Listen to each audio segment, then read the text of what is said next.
오늘은 나는 주님께 무엇을 구하는가 라는 제목으로 이렇게 말씀을 나누겠습니다. 여러분들은 푸른숲 교회를 선택하신 이유가 무엇입니까?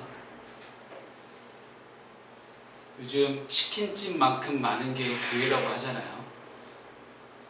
엄청나게 많은 수많은 교회들이 있는데 여러분들이 지금 푸른숲 교회를 선택하시고 함께 주님의 몸된 교회 공동체를 이렇게 섬기시는 이유가 무엇인지, 나는 왜 교회 왔지? 요한이는 준영이 따라왔습니다. 네. 준영이가 중학교 때 데리고 와서 지금까지 잘 버텨주고 있네요. 고맙습니다. 사람들은 나름의 이유로 다 종교 생활을 하곤 합니다. 지금도 이 시간에 전국의 수많은 교회들이 함께 예배를 하고 있는데요. 정서적인 안정과 내면의 평화를 위해 교회를 나올 수도 있습니다. 예전에 저희 교회 청년들에게 물어봤습니다. 너희들 교회 왜 오니? 교회 와서 어떤 점이 좋은지 라고 물어봤습니다. 근데 그때 당시에 저희가 리모델링 하기 전이었거든요. 그러니까 코로나 전이죠.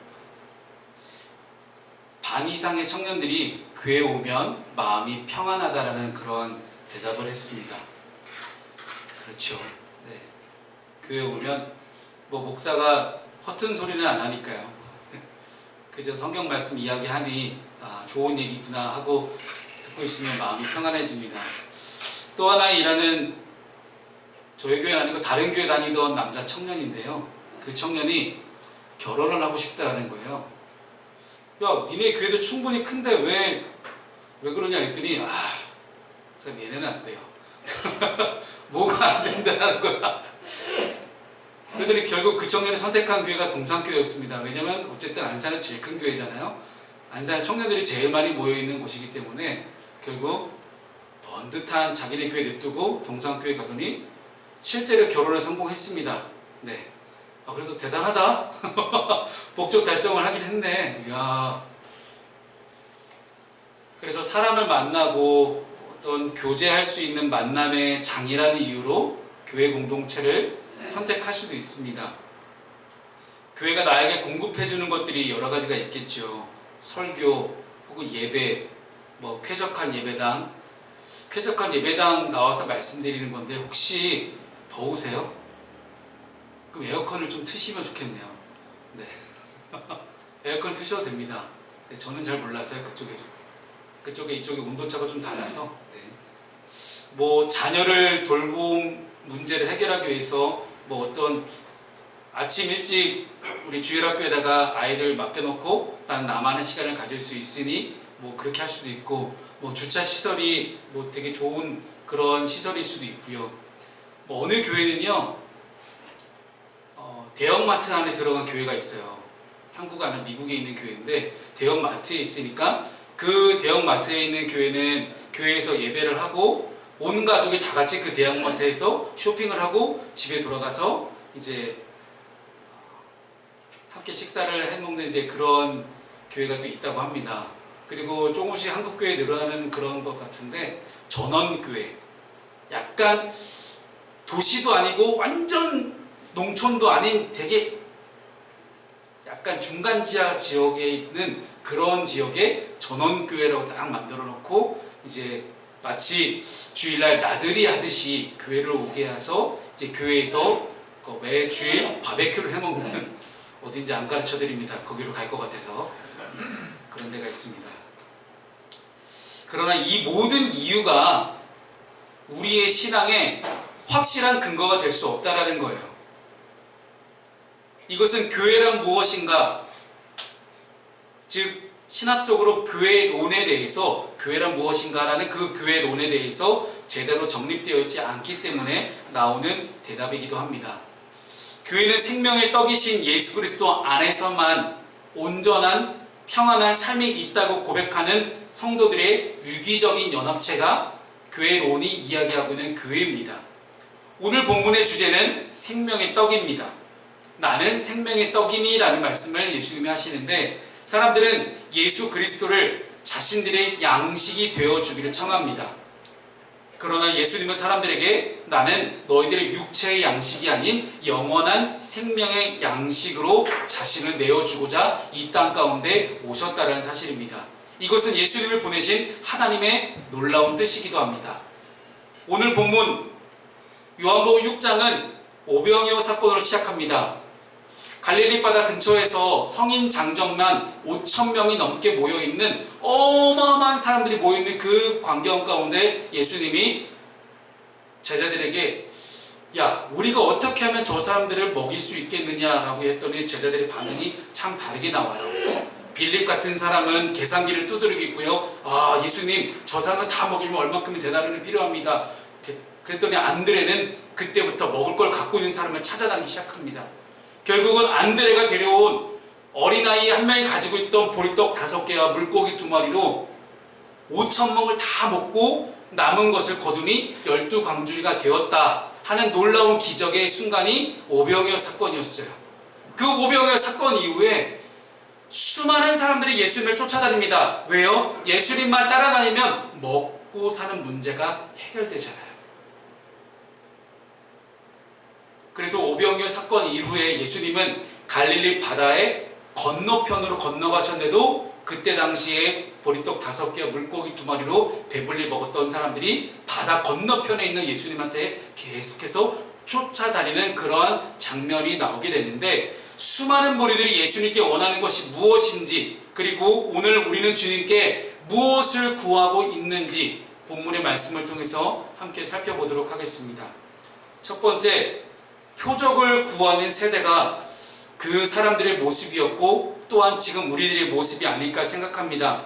엄청난 기적을 경험한 이들이 오늘 본문에 또다시 예수님께 요청합니다. 30절과 31절 함께 읽습니다. 시작. 그들이 묻되 그러면 우리가 보고 당신을 믿도록 행하시는 표적이 무엇이니까 하시는 일이 무엇이니까 기록된 바 하늘에서 그들에게 떡을 주어 먹게 하였다 함과 같이 우리 조상들은 광야에서 만나를 먹었나이다. 아멘. 유대인들은 자신들이 예수님을 믿을 수 있도록 표적을 달라고 합니다. 일반적으로 표적이라는 이 단어는 예수님이 메시아로서의 증거를 말합니다. 즉 예수님의 신적인 증거가 표적입니다. 헬라어로는 세메이온이라는 단어를 쓰고 있는데요. 이 세메이온이라는 단어 자체가 병을 고치고 죽은 자를 살리는 초자연적인 그런 초인간적인 기적, 그런 초인간적인 기적과 물을 포도주로 바꾸시고 물 위를 걸으시는 초자연적인 기적, 즉 사람한테 행해지는 초인간적인 기적과 어떤 물리적인 물질적인 이 자연적인 걸 바꾸는 초자연적인 기적, 이 두 가지 기적들 모두 예수님의 메시아 되심, 예수님의 그리스도 되심을 나타내는 그런 표적이라고 요한복음은 기록합니다. 그런데 본문의 맥락 속에서 이 사람들이 정말로 표적을 구하는 게 예수님을 그리스도 혹은 메시아로 믿고자 구하는 것이 아니라 예수님을 시험하는 그런 요청인 것 같습니다. 왜냐하면 이미 예수님은 많은 기적들을 통해서 자신이 메시아 되심을 사람들에게 널리 알려왔습니다. 그리고 그들에게 은혜를 베풀어 주셨죠.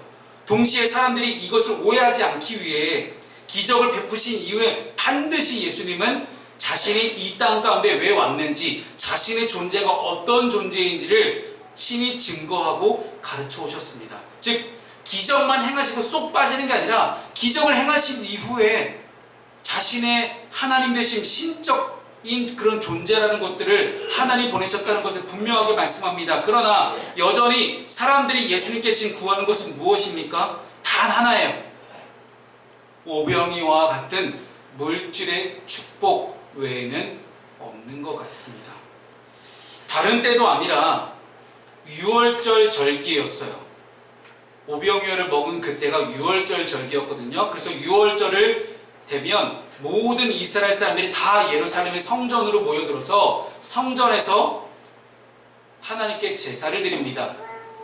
그렇기 때문에 엄청난 물질의 축복을 경험한 이스라엘 사람들은 모세의 마지막 유언이었던 신명기 18장 15절 말씀을 아마도 떠올렸을 것입니다. 신명기 18장 15절 말씀 함께 읽습니다. 시작. 여호와께서 너희 가운데 내 형제 중에서 너를 위하여 나와 같은 선지자 하나를 일으키시리니 너희는 그의 말을 들을지니라. 아멘. 유월절이 되어 모든 사람들이 예루살렘에 모여서 첫 출애굽의 구원을 기념하면서 종말에 있으리라고 기대되었던 그 제2의 출애굽의 구원을 간절하게 바라고 있는 그 절기에, 그 유월절에 예수님께서 광야에서 5,000명을 먹이신 사건이 일어나 버린 거예요. 당연히 유대인들 머릿속에는 분명히 옛날에 우리 선조 조상이었던 모세가 약속한 선지자, 그 약속된 메시아가 진짜 왔구나.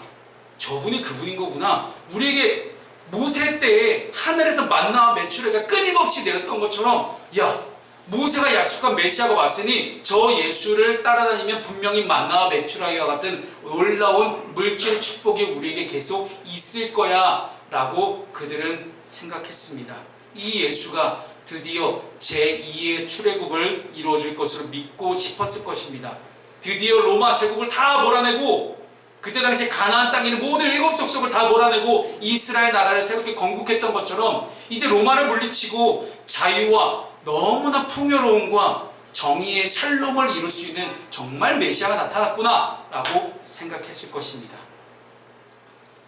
이렇게 자신이 필요할 때만, 내가 원하는 것을 받고 싶을 때만 예수님을 찾고 구하고 따라다니는 것은 비단 유대인들뿐만은 아닐 것입니다. 지금 우리의 삶을 돌아보겠습니다. 여러분의 삶을 한번 돌이켜 보십시오. 지금 당장의 문제만을 기도 제목으로 놓고 간절히 기도하고 있지 않습니까? 이것은 우리가 완전한 하나님의 나라를 제대로 경험해 보지 못한 까닭도 있습니다. 구원 받았노라, 나 교회 다닌다, 그렇게 이야기하지만 정말로 참된 하나님 나라를 경험하지 못하니 내 안에 끊임없는 불안함과 두려움과 공허함만 가득하게 넘치니 그거 해결하기 위해서 우리는 구체적으로 기도 제목을 늘상 하나님께 기도하고 있지 않습니까? 지금 내가 닥쳐있는 모든 문제 하나님이 모르실까요? 하나님이 내 문제 다 아시는데도 불구하고 왜 우리는 그 하나님을 통해서 온전한 평안을 경험하지 못할까요?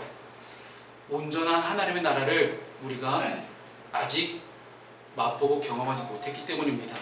그러나 성경은 분명히 우리에게 말씀합니다. 예수님은 사람의 잠깐의 배부름을 위해서 오신 분이 아니라 영원한 죽음에서 사람을 건지러 오신 분이심을 믿으시기 바랍니다. 지금 내려주시는 만나와 메추라기가 그들을 살리는 것이 아니라 장대에 달린 노뱀이었던 예수 그리스도가 영원히 그들을 살릴 수 있었습니다. 그래서 우리의 시선을 이제 조금만 높여보겠습니다.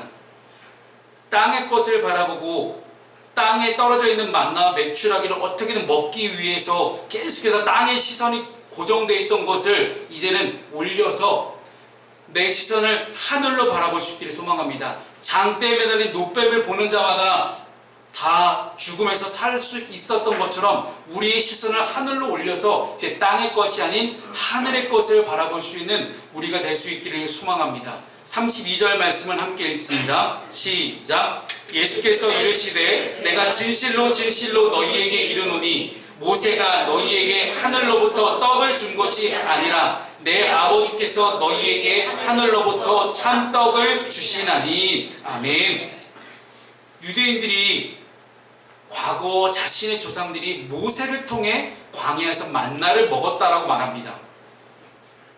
모세가 광야 이스라엘 백성에게 양식을 주었던 것처럼 예수님이 유대인들에게 양식을 주시는 분이라면 광야의 만나와 같은 표적을 보여주는 것이 합당하다라고 이야기합니다. 그러나 예수님은 하늘에서 내린 그 떡을 너희에게 주신 분은 모세가 아니다. 모세가 너희에게 만나를 준 것이 아니라 하나님께서 너희에게 만나를 내려주셨다라고 분명하게 다시 한번 선포합니다. 예수님이 언급하신 내 아버지께서 너에게 주시는 하늘로부터 참떡, 하나님의 떡이며 세상에 생명을 줄 수 있는 진정한 떡입니다. 죄로 타락한 인생, 죄로 인하여 하나님과 멀어진 인생을 살아가는 사람들은 본능적으로 땅의 것을 추구하고 육신의 배반 불리는 만나로 자신을 채우려 합니다. 아담과 하와가 선악을 알게 하는 나무의 열매를 보고 탐심과 탐욕이 가득했던 것처럼 우리가 이 땅의 것, 하나님의 것을 바라보지 않고 이 땅의 것만을 바라보는 그때에 우리는 자꾸만 내 배를 배불릴 수 있는 것에만 내 시선을 고정하고 있다는 것입니다.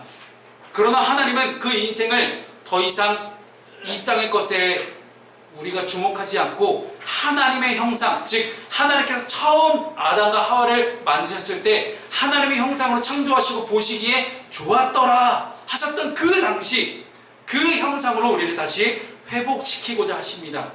그래서 죽은 사람들에게도 생명을 주시고자 하시는 하나님의 놀라운 뜻이 거기에 담겨져 있습니다. 예수님이 이것을 하나님의 떡, 참떡이다라고 비유하십니다. 이 떡은 곧 예수님 그분 자신을 의미하며 예수님 땅 아래 떨어진 만나를 바라보는 백성들에게 야, 땅의 것을 바라보지 마라.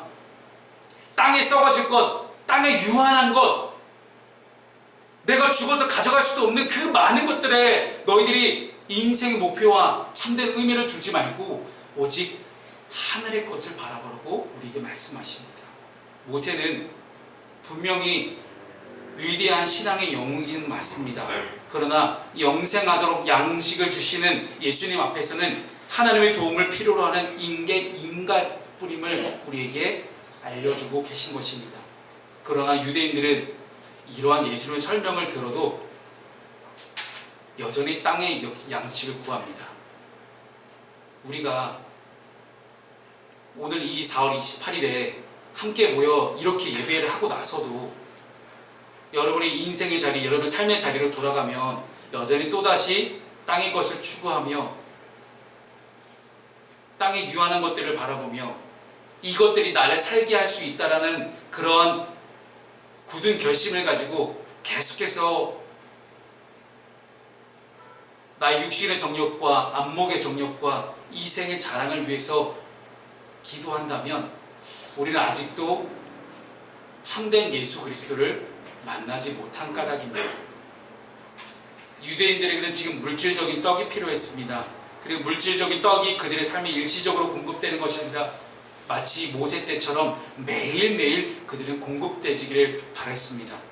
사실 이러한 요청은 그들의 현실 안에 있는 삶의 무게를 의미합니다. 당시 유대 사회가 먹고 살기 편한 사회는 아니었어요. 절대적으로 삶의 빈곤 문제가 있었고 특히 예수님 당시의 갈릴리 지역, 그 갈릴리 바다가 있었던 그 지역은 이스라엘에서 가장 가난한 사람들이 살고 있던 지역이었습니다.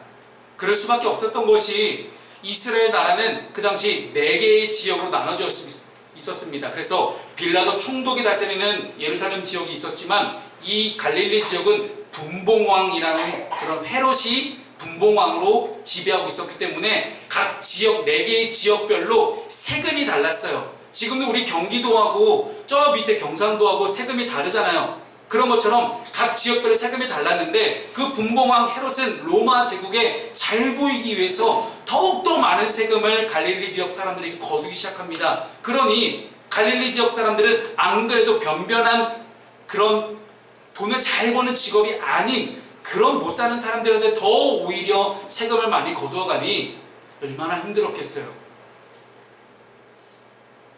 그러니 그런 사람들이 예수님을 바라보면서 저 예수란 분이 우리에게 먹을 걸 공급해 주는구나. 저 양반만 쫓아다니면 우리 먹고 사는 문제는 이제 해결이다. 야, 모세가 예언한 선지자가 저 양반이었구나. 야, 저 사람 쫓아다녀야 돼. 사람은 항상 떡의 문제를 직면하고 살아갑니다. 우리 요한이가 드디어 알바를 구했습니다. 얼마나 많은 마음 졸임과 걱정과 두려움과 망설임, 충분히 이해해요. 제가 그래서 어제 알고 나서 그래 잘해라 이렇게 무심코 넘어갔지만 되게 무심하게 넘어갔는데 속으로 너무 기분이 좋은 거예요. 이 친구가 드디어 사회에 한 발자국 내딛는구나. 드디어 이 울타리를 벗어나서 한 발자국 나가려고 하는구나.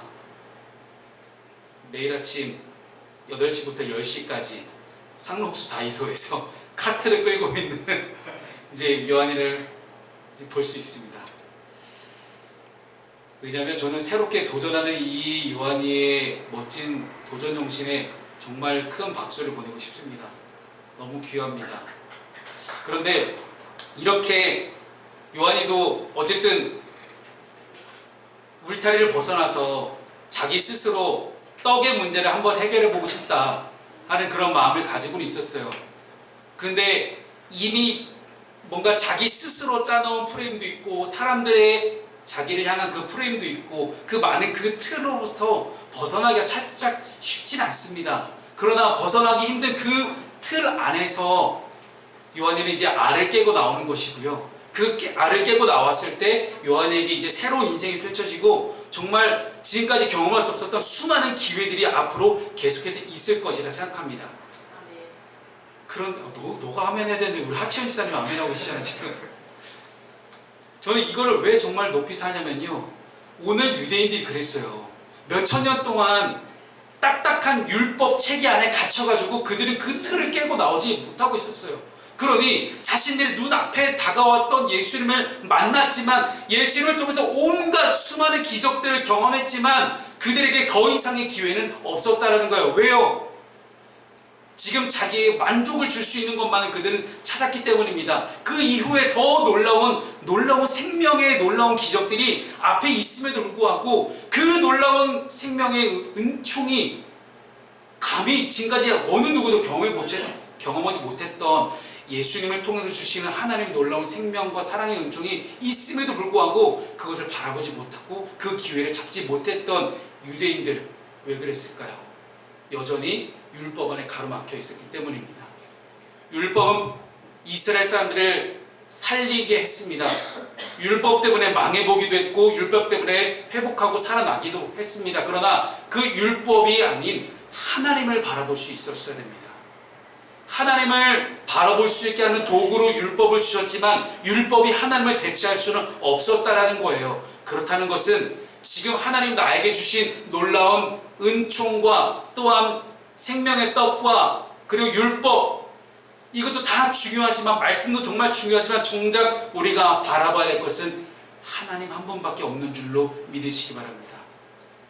예수님은 모든 사람의 상황과 어려움, 아픔과 괴로움을 다 알고 계십니다. 그러나 땅의 것이 아닌 영원한 생명을 주시는 하나님의 떡을 우리가 함께 바라볼 수 있기를 소망합니다. 예수님이 사람의 육적인 갈증과 피로에 무감각하신 분이 아니었어요. 야, 니들은 뭔데 자꾸 이렇게 그지처럼 나한테 달려와? 나 한 번 먹고 줬잖아. 뭘 또 달라고 그러는 거야 자꾸. 이게 아니라 사람이 지금 느끼고 있는 육체의 결핍보다, 육체적인 문제보다 더 심각하고 다급한 문제가 있었기 때문에 예수님은 일단 시급한 문제부터 먼저 해결해야 된다. 너희들이 육적인 문제가 나중에 충분히 다 해결될 수 있어. 지금 당장 영적인 문제부터 해결하자. 죄악으로 말미암아 확정된 영혼의 죽음과 영원한 심판과 형벌이 그들에게 있기 때문에 예수님 반드시 그것을 해결하셔야만 했습니다. 고린도후서 4장 18절에 이렇게 말씀합니다. 우리의 돌아보는 것은 보이는 것이 아니요 보이지 않는 것이니 보이는 것은 잠깐이요 보이지 않는 것은 영원한 민이라고 이야기합니다. 잠깐의 굶주림보다 이 문제가 더 본질적이고 영원하고 중요합니다. 빵을 얻지 못하는 인생은 잠깐의 배고픔을 짊어지지만 영생을 얻지 못하는 인생은 영원한 죽음을 맞이합니다. 따라서 그리스도인은 이와 같은 주님의 관점을 합당히 인정하는 믿음의 사람, 그런 신앙이 있는 사람, 영적인 깨달음이 있는 사람이 될 수 있기를 소망합니다. 예수님이 진실로 지금 나에게 주려고 하시는 것은 무엇인지 그것을 받아 누리는 것이 하나님의 은혜임을 알 수 있는 성숙한 그리스도인의 모든 신앙이 다 되시기를 바랍니다. 마지막 세 번째는요. 그렇다면 하나님은 도대체 우리에게 무엇을 주시는 거예요? 오늘 본문의 35절 말씀을 함께 읽겠습니다. 시작. 예수께서 이르시되 나는 생명의 떡이니 내게 오는 자는 결코 줄이지 아니할 터이요 나를 믿는 자는 영원히 목마르지 아니하리라. 아멘. 나는 생명의 떡이니 나는 뭐뭐이니 나는 뭐뭐이니 하는 이 표현이 헬라어로는 에고 에임이에요. 에고가 나는이고 에임이 나는 뭐뭐다 라는 그런 정의를 내리는 거거든요. 나는 생명의 떡이다. 나는 길이요 진리요 생명이다. 나는 그렇게 자기의 정의를 드러내시는 것이 하나님의 그리스도로서의 자기 계시입니다. 이것은 예수님이 자신이 누구인지를 직접적으로 알려주기 위한 말씀입니다. 오늘 본문에서 예수님 자신을 생명의 떡이라고 말씀하십니다. 물론 비유로 말씀하신 것이지만 이 생명의 떡은 과거 광야에서 이스라엘 백성들의 허기를 채워줬던 놀라운 떡은 맞습니다. 그러나 그 만나하고는 절대 견줄 수가 없는 그 육신의 배고픔을 해결했던 만나하고 이 예수님을 통해서 주시는 생명의 떡, 영적인 이런 배고픔과 영적인 문제를 해결할 수 있는 생명의 떡은 전혀 다른 차원의 떡이라는 거예요. 본문이 유대인들이 구하는 것은 일시적인 배고픔을 해결하는 생명의 떡입니다. 그러나 생명의 떡이신 예수님을 믿는 사람은 예외 없이 영원한 생명을 받아 누리는 놀라운 축복을 얻게 됩니다. 그리고 이러한 자기 계시, 왜 예수님이 만나를 예로 들으셨을까? 그 당시 모든 이스라엘 백성들에게는 차별 없이 만나가 다 내려왔습니다.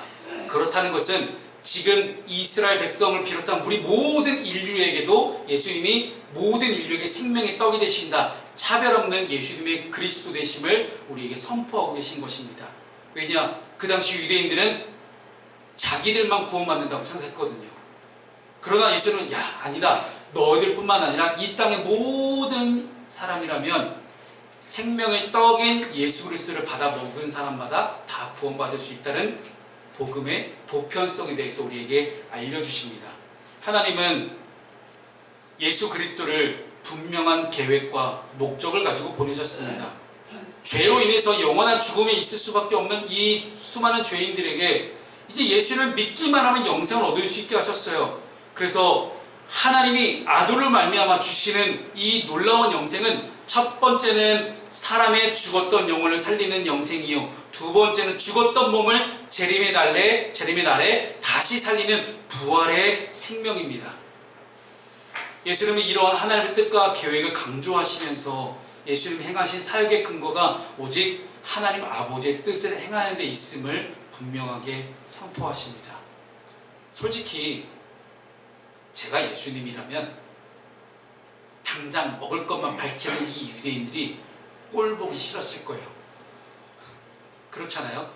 그래서 예수님은 오늘 본문 바로 직전에 있는 26절 말씀에 그들이 예수님을 찾는 까닭에서 너희가 나를 찾는 것은 표적을 본 까닭이 아니라 떡을 먹고 배부른 까닭이다라고 말씀합니다. 이미 그들의 속마음을 다 알고 계셨어요. 그러나 예수님은 하나님의 뜻을 분명히 알고 계셨기 때문에 아이고 이 답답한 놈들아 하셔도 그래도 그들을 사랑하시고 그래도 그들에게 복음을 전하기 위해서 끝까지 포기하지 않으시고 그들에게 생명의 떡에 대해서 가르치시면서 인간의 본성보다 언제나 하나님의 뜻을 실천하는 데 최우선순위를 두셨다는 것입니다. 즉 특별히 이 주님의 사명은 하나님의 뜻을 행하며 하나님이 예수님께 맡겨주신 그 사람을 하나도 잃지 않는 것이 있었습니다. 우리 믿는 성도들의 삶이 그래야 할 줄로 믿습니다. 마태복음 6장 33절 말씀입니다. 함께 우리 읽어볼까요? 자, 시작. 자, 6장 33절 시작. 그런즉 너희는 먼저 그의 나라와 그의 의를 구하라. 그리하면 이 모든 것을 너희에게 더하시리라. 아멘. 나는 지금 주님께 무엇을 구하고 있습니까? 아니면 무엇을 구하기 이전에 우리는 주님께 무엇을 구하는 우리는 어떤 존재들입니까? 우리가 예수님을 믿기 전에 여전히 꽤 괜찮은 삶이었다가 예수님을 만나고 업그레이드 된 삶이라고 착각하는 분들이 종종 있습니다. 우리는 고아와 같이 버려진 자들이었고 살아갈 소망조차 없이 꺼져가던 신지와 같은 그런 존재들이었습니다. 생명의 떡이신 예수 그리스도로 말미암아 놀랍게 바뀌어진 존재가 지금 우리입니다. 우리는 예수의 생명을 공급을 받았고 예수의 살을 이식받고 예수의 피를 수혈받아 간신히 살게 된 사람들입니다. 그러므로 우리의 삶이 오직 예수님께만 달려 있음을 고백하고 우리의 날마다 생명의 떡이신 예수님을 인해서 더 풍성하고 더 존귀하고 더 가치 있고 더 아름다운 삶을 우리가 살아갈 수 있기를 바랍니다. 참 생명을 소유한 자답게, 참 생명을 누리는 자답게, 참 생명을 전하는 그런 사람답게 날마다 살아가시기를 주님의 이름으로 축복합니다.